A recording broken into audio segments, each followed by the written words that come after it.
સાણંદના ખોરજ ગામે પરિવાર ઘરમાં સૂતો હતો ત્યારે ઘરના મંદિરમાં શનિવાર મોડી રાત્રે કોઈ કારણસર આગ લાગી। ધુમાડો થતાં ઘરના રૂમમાં સૂતેલ પત્ની બહાર આવતા તેને લેવા ગયેલ પતિનું પણ ગૂંગળામણથી મોત નીપજ્યું હતું।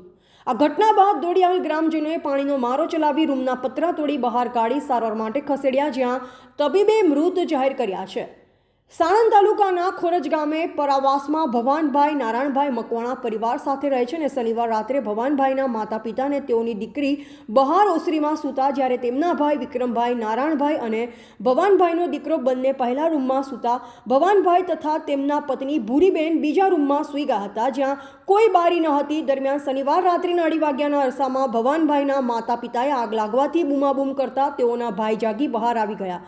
ઘરમાં આવેલા માતાના મંદિરમાં કોઈ કારણસર આગ લાગી અને ધુમાડો થયો હતો। થોડીવાર પછી ભવાનભાઈ પણ રૂમમાંથી બહાર આવ્યા। જોકે ભવાનભાઈના પત્ની રૂમમાંથી બહાર ન આવતા ભવાનભાઈએ તેઓને લેવા ઘરમાં પરત ગયા।